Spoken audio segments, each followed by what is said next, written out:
has been a huge turmoil, the arena of international politics in the last couple of years. During these uncertain circumstances, India have already undergone elections, and United States is to conduct elections by November. US has a dual party system. Its Democratic Party and Republican Party has been doing campaigns. Republicans, Donald Trump, who is also US former president, yesterday was undergoing campaigns. And during this event, assassination attempt has been made against Donald Trump. US is not a country that is new to gun violence. The Las Vegas shootouts, the spa or massage center shootouts, several school shootouts, and it keeps on repeatedly happening across time in US. But one thing here to be noted is that there has been a similar assassination attempt made against the president of Slovakia. Recently, Russia also have made allegations of assassination attempts being made against Vladimir Putin, their president. The recent Israel Gaza War have caused huge uproar in the internal politics of US.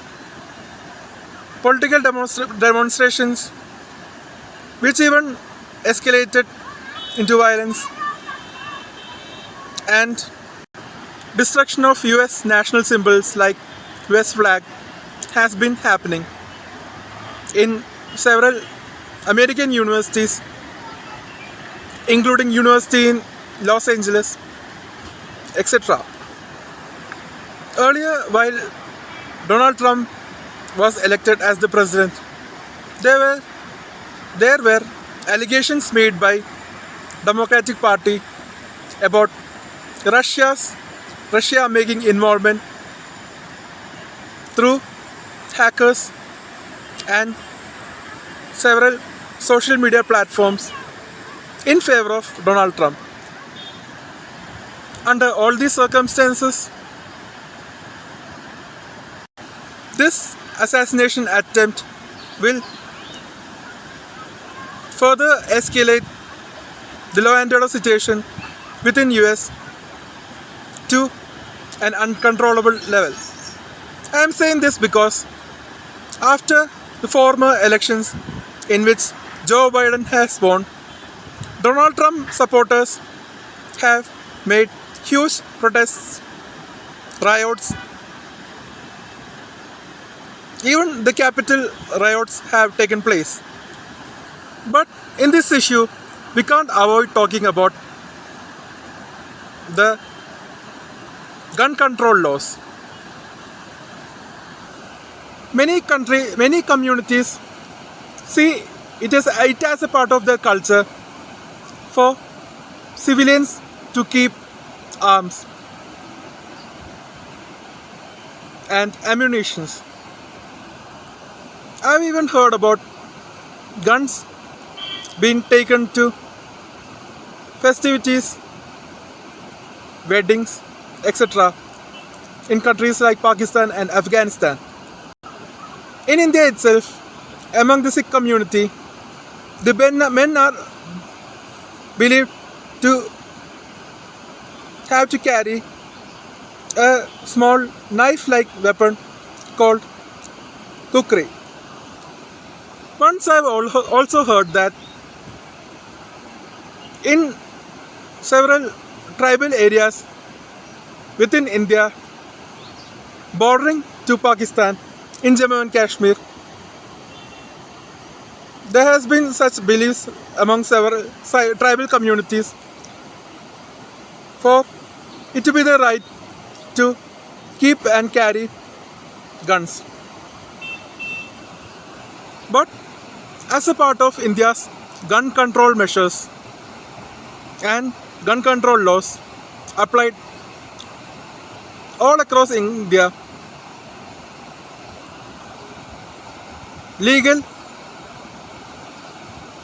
and open purchase and sale of guns has been prevented by law, and such weapons were asked to be surrendered, and those which were not being surrendered were confiscated by the police and army.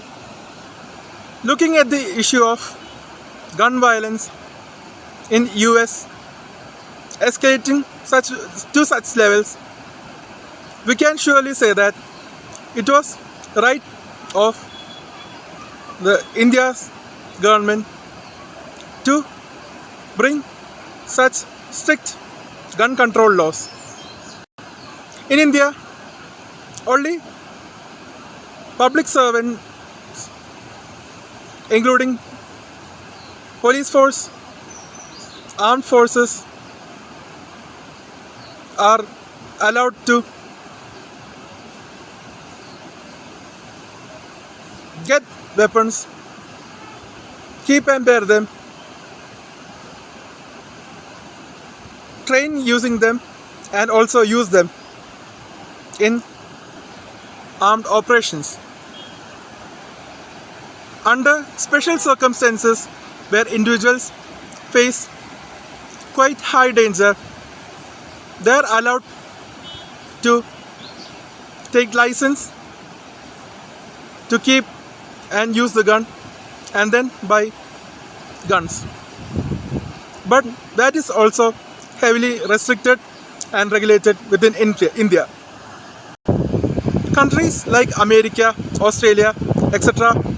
have such cultures where it's believed that it's a right of individual members of the society to keep and bear weapons. But later, in countries like Australia, gun control laws were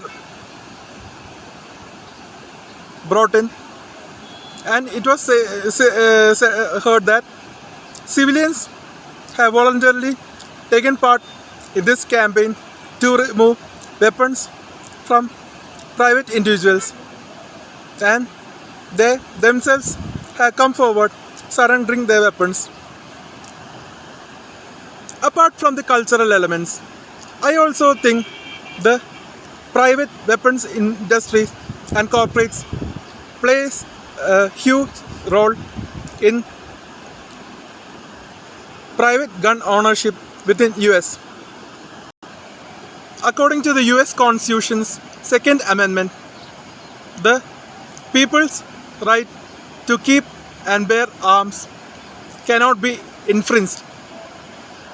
So, right to keep and bear guns is a fundamental right, or in the terms of US laws, part of Bill of Rights for US citizens.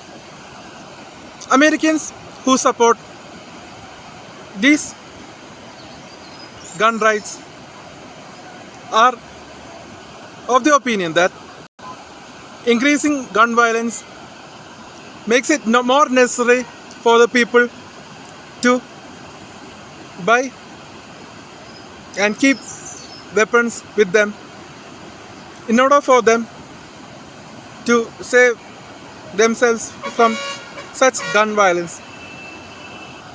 But this opinion seems to be quite unreasonable and illogical. If cultural, communal, religious or race-based beliefs comes in conflict with national interest, law and order system, peace and harmony among the members of the society, then state is to make laws and take measures to prevent such social evils. overriding the communal, cultural, or religious norms. US in the contemporary times is a democracy, a free state, and the Americans are also so knowledgeable and wise people. I hope that people in United States will come to be aware about the necessity of bringing more severe restrictions and regulations in the matter of ownership of guns and such dangerous weapons by the private members of the society.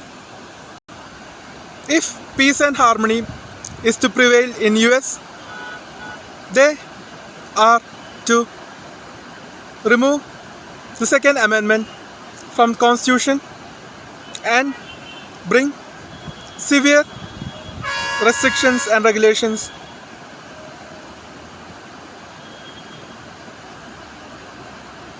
making gun control into law in force, remove guns possessed unnecessarily by private individuals, letting only police and army keep weapons, which also is to be controlled by law,